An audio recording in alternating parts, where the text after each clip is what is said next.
insurance, in many cases, costs more than America. Let me tell you what else costs more than America.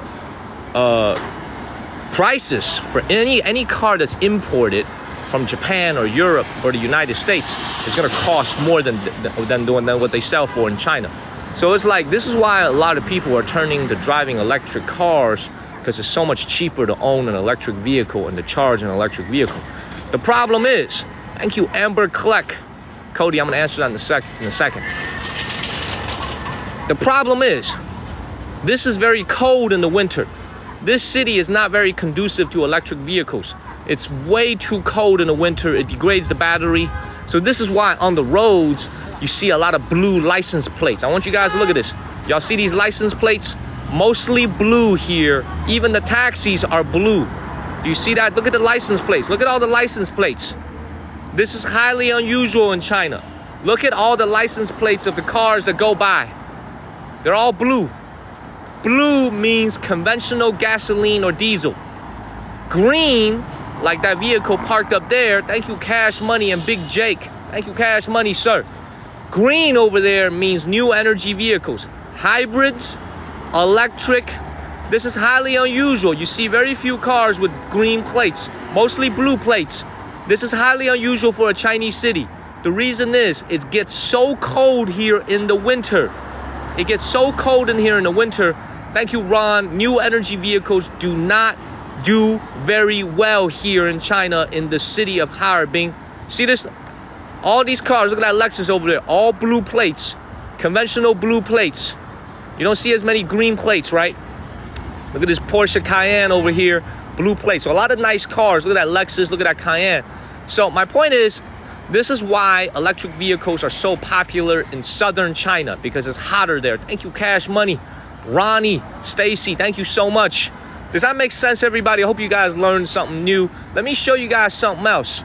Check out this car right here. You see it's got the green plate, right? This is a BYD, it's got the green plate. Check this out.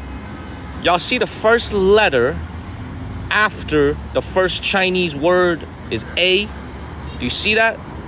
You see that? It says, hey, A. Do you see that letter A? And then followed by F and then the numbers. Y'all see that?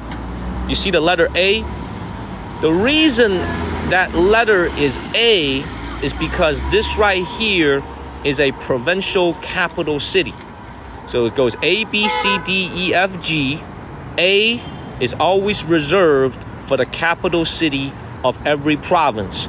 So if I was in Raleigh, North Carolina right now, and I was using a North Carolina license plate, then Raleigh, North Carolina will have the letter A. And then Charlotte, even though Charlotte is bigger and wealthier than Raleigh, North Carolina, Charlotte would actually be B. And then Greensboro would be C. Winston-Salem would be D. Does that make sense? So this is why when you're here in China, you can easily tell what city a car is from, even if it's from out of town, because the first letter, the Chinese letter, is going to denote this province, and the second letter is going to denote, you see, look at this car right here. You see that one, that Audi right here? You see the Audi Q3? You see that car right there? That is also a local car. Thank you, Miss Trina. That is also A. Does that make sense, everybody? So here in China, man, everything is very organized. Everything is very organized. Everything has a reason and a logic to it. It's not random. Even your ID number, your Chinese ID number. Thank you, Maiki. Thank you so much, Maiki. Everything has a logic to it. Nothing is random. Nothing is random in this country. Everything. You see, by the way, look at the cars that are passing by while I look at the map. Look how many green plates you see. Very few, right? Look how many green plates you see on the road. All blue plates. Look at the map.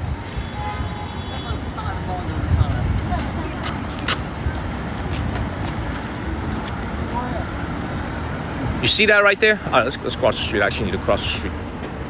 So hopefully y'all learned something new today, man. See, back home in America, a lot of our license plates is just random letters and random numbers. It's just all random. You go to the DMV, you know, I remember I went to the Seattle DMV and they literally just gave me a random number. Thank you, Akaika. Oh my God.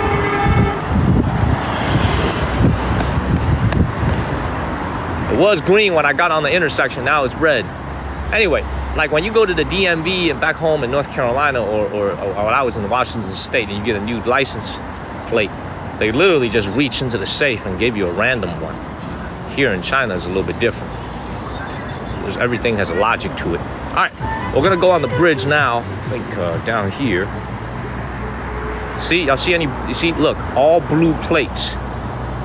You see that? This is why battery technology's got a long way to go here in China, man. Because people in the north, still many of them are not driving electric vehicles because it's not as reliable in the winter time.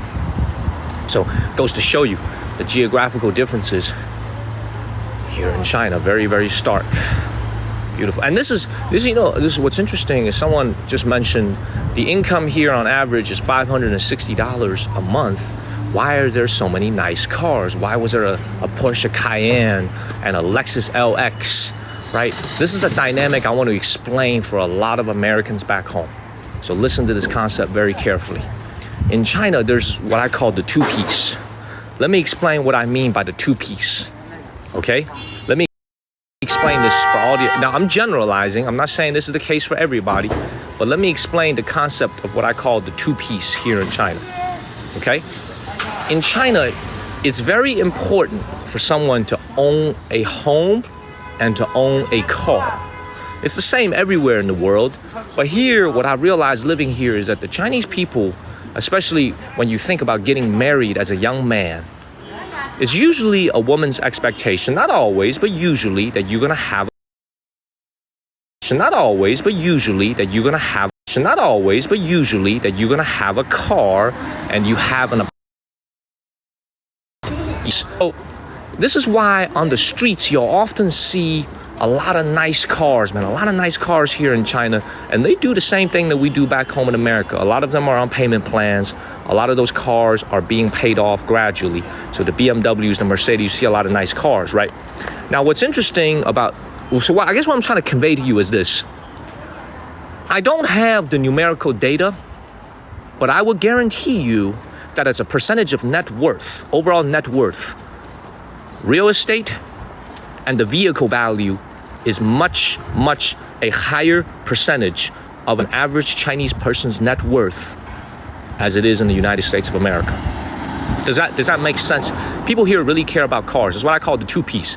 Very important to have an apartment and very important to have a car, right? So it's for some people who are driving, now this is the case anywhere in the world, but the car, the nicer the brand, obviously, if you need to do a business deal, any type of situation, you know, it's really important to have. You might, I guess the bluntest way for me to say this is, you might have a guy, his net worth, it's let's say $200,000 is his net worth. Okay, let's just say you might have a guy, $200,000 is his net worth on this earth, okay? Half of it may be his car. He might have a nice Lexus for $100,000 and it's like half of his net worth. Does that make sense? Because of the importance of having a car here at the status. That's right. That's what I've noticed here in China. So even though you see that Cayenne that you just saw and that Lexus that you just saw cost about twice as much as it is in America. So a Lexus LX, one of our viewers drives it. You could get it for like $100,000, $110,000. Very nice car in America. But here in China, it's almost twice as expensive to get one of those vehicles. Twice as expensive to drive the exact same vehicle you can drive back home in America. Twice as expensive. Mercedes G-Wagon, 3 times as expensive. I'm gonna say that again. Imported Mercedes G-Wagon here in China, 3 times as expensive as what you pay in America. In America, you pay $140,000, $150,000 for a G-Wagon at most. Here in China, a G-Wagon can be up to $400,000 or $500,000 US. Think about that. 3 times as expensive for the exact same vehicle. The reason is very simple. Taxes. These are luxury vehicles. This is not a rampant capitalistic country. This is a socialist country with Chinese characteristics. So the idea and the thinking is very simple. Okay? You don't need to drive a G-Wagon. No one ever said you need to drive a G-Wagon or a Lexus in order to in order to get from point A to point B. So if you want to buy that car, that is considered a luxury excess. Is also very polluting. Oh, thank you, man. Have a great night, Pugs. Have a great night, Pugs. Great to see you, Pugs. Thank you so much, Pugs. Great to see you. Glad you could join for a little bit. Thank you, Pugs. Motorcycle is the same thing. You buy a Harley Davidson. Thank you. I'll see you later, Pugs. Take care, Pugs. Great, I could see you a little bit today. Thank you, Pugs. Thank you, Chia. Take care, Pugs. Anyway, let's keep it moving. Follow the channel, share this live stream. Lots of cool things about this country. It's like, you know, I almost put it like this. Let me put it like this way, okay? I don't want to generalize, but I will let me kind of put it this way. I don't want to generalize, but let me explain this in a way that I think everybody's going to understand. Okay? I'm going to use my father as an example. Thank you, Jack Tao and Lisa, as we walk towards the bridge. I'm going to use my father as an example. Okay? My father in North Carolina drives a 2011 Nissan Altima. Thank you, Slaw and Stacy and Lisa. My father, once again, I'm going to say that again. My father drives a 2011 Nissan Altima, an old vehicle, very, very old Nissan. It's not worth anything. My dad's car is probably worth like $3,000-$4,000 today. It's not worth anything. It's got 140,000 miles on it. My dad's car's got 140,000 miles, and it still works well. And his car looks brand new because he washes it every single week, hand washes it in his garage. It looks brand new. The paint on it is awesome, but my dad is very low key. So that car is a very small percentage of his net worth, okay? And there's a lot of folks like that in America. There's a lot of folks who are flashy as well. There's also a lot of folks who Dave Ramsey calls the everyday millionaire, who are what I call very, very low-key people back home in America, meaning they could drive a much nicer car, but they don't. Without generalizing, if he was living here, he would still probably drive the same car. But if he was living here with his level of net worth, he would be driving a much nicer car, because a car is a very important social status here in China. Very, very important social status here in China. Thank you, user. He would probably not be driving a 2011 Nissan Altima. So all that is to say, I tell it the way it is. A lot of Americans back home, they might see all these nice cars here on the road, all these Lexuses, all these Ferraris, all these Bentleys. I'm gonna call a spade because my shows are always honest and real, okay?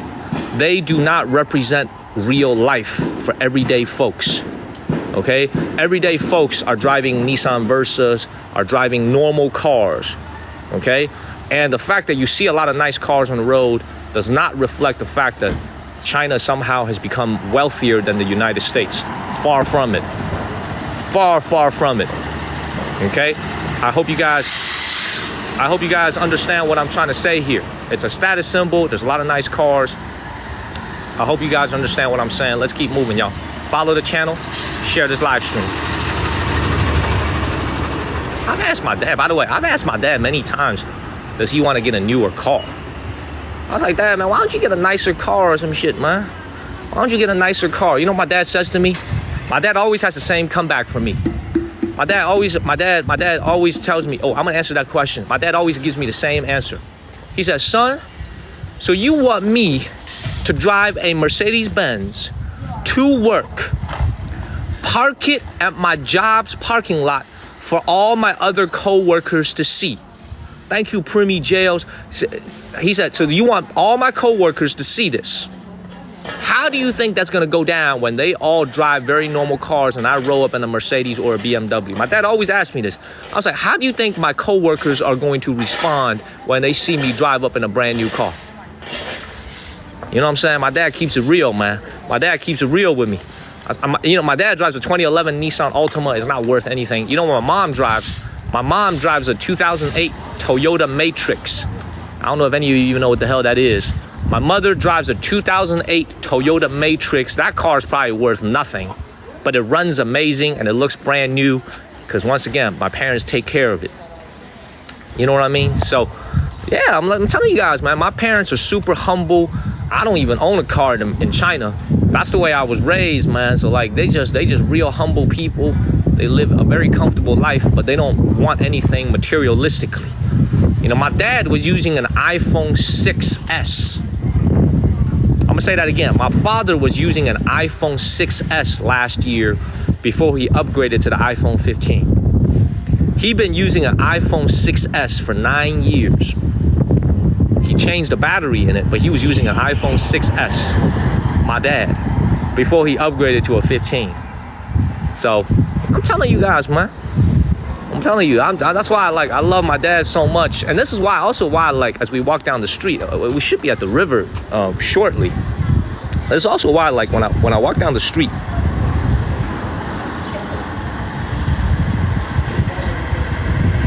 ay. Hold on one second. This is also why, as I walk down the street over here, hopefully you guys like those stories. By the way, someone asked how many kids you can have in China. Pretty much now you can have as many kids as you want. Okay? You guys have to understand. Let me tell you guys something. I had to make a left turn right up ahead. You guys have to understand something about China. 30 years ago and 20 years ago, 30 years ago when I was born, it was all about policy, meaning people wanted to have more kids. People wanted to have more kids. People wanted to have 2 kids. People wanted to have 3 kids. My mom and dad wanted to have 2 kids. My parents wanted to have 2 kids. Okay? Because they probably thought my ass was a bum and that I was going to grow up to be a bum. So they probably needed a little insurance policy. You know what I'm saying? But seriously, 20, 30 years ago, it was all about policy. Like how many kids can you have? Okay? How many kids does the government allow you to have? Single, one-child policy. Now, the question that gentleman just asked me about or that lady that just asked me, how many kids can you have? That question at this point is irrelevant because it's no longer about policy. Let me explain to you again. It's no longer about policy. Why? Because people cannot afford to have kids. Does that make sense? People cannot afford to have children. Even if the one-child policy was still in place today, very few people would complain because people cannot afford to have kids. 30 years ago, people were trying to have more kids. They were doing everything they can. They were doing everything they can to have more kids. Registered the kid under a different city. Oh man, they were going to the countryside to have a kid so nobody knows. Nobody knows, okay? They were trying to do everything they can to have a second kid. Pay the fine, pay the money, give the money so they can have a second or third kid. A lot of parents I've seen do that. Thank you, David Johnson. This generation cannot afford to have kids. It's no longer even about the policy. Thank you, A. Jimenez and David. Yes, there are more men than women, but I'm going to give you a but to that. There's no longer, so that question, I think a lot of Americans were still rooted in the idea that it's still about policy. It's no longer about policy. It is about affordability. Can people have enough disposable income to even have a kid is what the conversation should be centered around today. Does that make sense? It's no longer, on paper, you can have 3 kids, but I assure you, if you have 4, nobody will stop you. Nobody will stop you if you have 4 kids. Nobody will stop you if you have 5 kids. I don't know anyone that has 4 kids. I don't know anyone that has 5 kids. You could probably count maybe less than 10, 20,000 families in China that have 5 or more kids. I just don't think that happens anymore. Not today. I mean today. Thank you, Akaika. So follow the channel and share this live stream, y'all. Now, one thing I do want to mention as I took a little wrong turn, by the way. I got to make a left turn over here. Check this out. Another cool thing you guys have to understand. This gentleman just asked me, are there more men or are there more women here in China? This is why you guys watch my channel, by the way. I hope this is why you guys love to watch the channel, because the answers I give you are going to be nuanced. The paper answer, the correct answer to the exam is that there are more men than women here in China. The answer is yes, there are more men than women.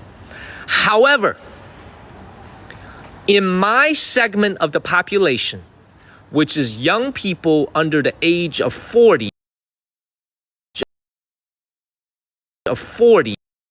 in my segment of the population, which is young people under the age of 40, working in a educated and beautiful women, okay? Did we lag a little bit? Did we lag a little bit? Are we okay now? Do we lag? Thank you, Stacy. Thank you so much, Stacy. Are we good? We good now? Are we okay now? For a sec, we good now? Okay, let me continue. On paper, there's a lot more men than women here in China, on paper. Thank you, Big O and Junie. But in almost the case in all large Chinese cities, Shanghai, Beijing, Becca, and N, the number of beautiful, fit, working women far outnumber the number of men. This is why so many women are single in cities like Shenzhen. So even though on paper there's a lot more men, not a lot more, but there's more men than women on paper. Thank you, all things. In my segment, there's actually more women than men, especially when it comes to the level of education, when it comes to the level of just overall, just like qualified dating, just for like qualified women that I would just call in the dating pool that are single, way more women. I think even in Shanghai, there's probably, in my opinion, I'm not exaggerating this, in Shanghai, I think there's probably 2 to 3 single young women for every 1 young available man. That is how crazy it is in the big cities. Does that make sense? So that is why when you guys watch my channel, I always give you guys a very nuanced answer. The answer is not always black and white. So now you guys ask them, where are the men then? Where are there more men than women? In the countryside, in the rural areas, in the smaller towns. That's where there's gonna be more men than women. You don't live there, neither do I. Thank you, Nipa and Akaika. You don't live there and neither do I. Everybody's moving to the cities. Does that make sense? Thank you, Stacy. Thank you very much. What's the divorce rate? Right around 50%. Unfortunately, the same as America. 50% divorce rate. Half of all marriages end in divorce here in China now. I believe either somewhere like at a high 40s or low. Thank you, Kitty Cat. Thank you, Kitty Cat. Thank you, Stacy. Yeah, but anyway, it's a high number. It's a high number. You know, like this is why like China and America is very similar in the sense that people get married and people get divorced. So almost half of all marriages here end in divorce. So my parents talking Chinese, Greg. Yes, great questions, y'all. Keep coming with the questions. Keep coming with the questions. We're almost at the river. I just need to make sure I'm going the right way. Hopefully those answers made sense. It's a confusing ass map over here. Confusing ass map. Follow the channel and share this live stream, y'all. My name is Daniel from the state of North Carolina. I stream daily in China. I walk the streets. I show you guys what real China looks like. Make sure y'all follow the channel, please. Go this way. Make sure y'all follow the channel. Oh, I love it, Carrie. I love it. Let me tell you guys some more stories about my family. Enjoy hearing about the lifestyle of your grandparents and generation back, if you know. Let me tell you guys. So my grandfather passed away when my father was very young. So my dad probably doesn't like it if I share stories like this, but I'm always real with you guys. So I will share this story. My grandfather passed away very young when my dad was very young. My dad essentially grew up without a father. So this is why, like, when you look at my life, my father always wants me to start a family. Because my father always wanted to get married. When he met my mother, you know, they got married pretty quickly. My father yearned for the feeling of a family because he lost his own father when he was very young. This is also why I always said I wanted to write a book about my father's life. My father has an incredible life, incredible story. His father when he was very young. So there's really not much to say there because a lot of it is kind of sensitive. You know, lost his life is a generous way of putting it, okay? Anyway, on my mother's side, they grew up very, very wealthy. So my mother grew up quite wealthy. Not very wealthy, but my mother grew up quite wealthy. My father grew up very poor. Wealthy in the sense that